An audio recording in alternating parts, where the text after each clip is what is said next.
कंवारी ननद। अंजलि की उम्र लगभग 30 साल हो चुकी थी। वो एक स्कूल में टीचर की जॉब करती थी। अंजलि के घर में उसकी माँ के अलावा उसका छोटा भाई और भाभी भी रहा करते थे। 30 साल की उम्र होने के बाद भी अंजलि की अब तक शादी नहीं हुई थी। इस बात को लेकर अंजलि की माँ रुक्मिणी देवी काफी परेशान रहा करती थी। माँ, मैं स्कूल जा रही हूँ, जरा मेरा टिफिन तो दे दीजिए। अब क्या पूरी जिंदगी मैं तुझे टिफिन बनाकर देती रहूंगी? अरे कुछ सोचा भी अपने बारे में या बस ऐसे ही? क्या माँ, सुबह सुबह फिर वही बातें लेकर बैठ गई। माँ गलत क्या कह रही है अंजलि दीदी? इतनी उम्र हो चुकी है आपकी, माँ कब तक आपकी सेवा करती रहेंगी? भाभी, मैंने माँ को कब कहा कि मेरी सेवा करो? वैसे भी अपना टिफिन मैं खुद तैयार कर लेती हूँ, बस टेबल से उठाकर देने को ही तो कहा था।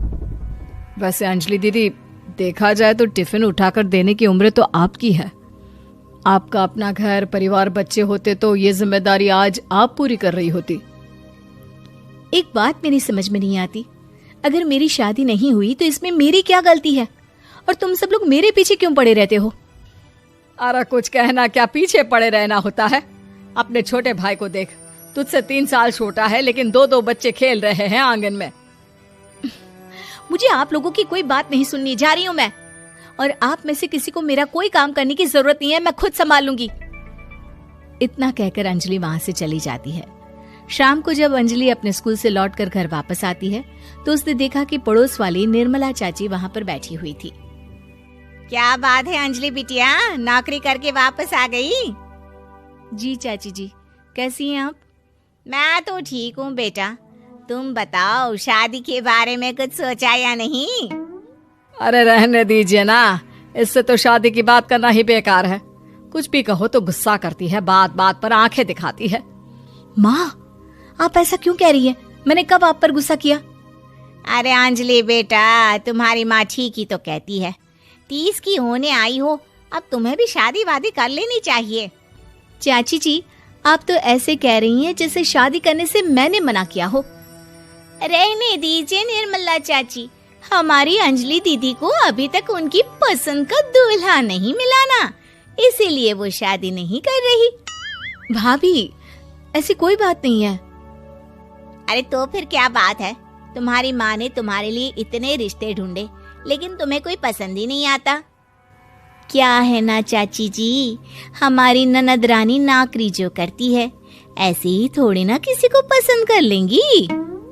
अरे भाई, नौकरी का घमंड है तो बात अलग है, कोई और बात हो तो बताओ, कोई रास्ता निकाला जाए। नहीं चाची जी, कोई बात नहीं है, बस मुझे अभी तक अपनी पसंद का कोई मिला नहीं है। सुन लिया आपने, इस लड़की के तो पर निकल आए हैं और इतनी उम्र में अपनी पसंद का कोई मिलेगा भी नहीं इसे। माँ, आप मेरी शादी को लेकर हमेशा मुझे ताने क्यों मारती रहती हैं? अपनी माँ की बातें तो ताने लगती है। ताने हैं? बताओ, मैंने कुछ गलत कहा क्या? देखो, ये सब छोड़ो, मेरी दूर की बुआ का बेटा है, उसकी अभी शादी नहीं हुई है, उम्र होगी कोई 34-35 साल। आप कहें तो बात आगे बढ़ाऊं? अरे हाँ, क्यों नहीं, ये भी कोई पूछने की बात है। अरे जल्दी से लड़के को यहाँ बुला लो। माँ, आप मुझसे पूछे बिना मेरी शादी की बात करने जा रही हैं और मेरी उम्र 30 भी पूरी नहीं हुई है। निर्मला चाची कह रही है कि वो लड़का 35 साल का है। अंजलि दीदी, आपको क्या लगता है इस उम्र में कोई फिल्म का हीरो आएगा आपके लिए? देखिए, अब पसंद और नापसंद की बात तो रहने दीजिए, पसंद करने की उम्र तो आपकी निकल चुकी।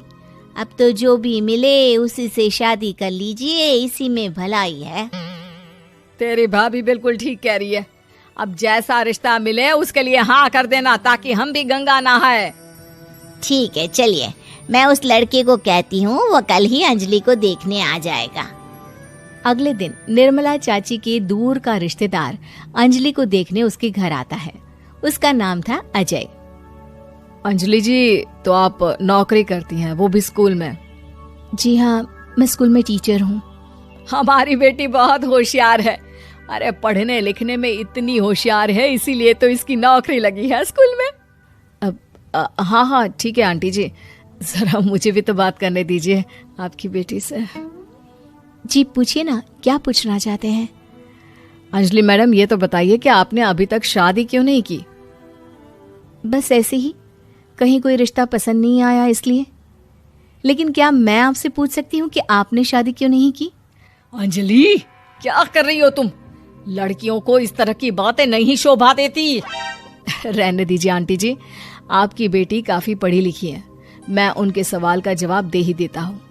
वो क्या है ना, मुझे भी अभी तक अपनी पसंद की कोई लड़की नहीं मिली। अच्छा, कोई बात नहीं।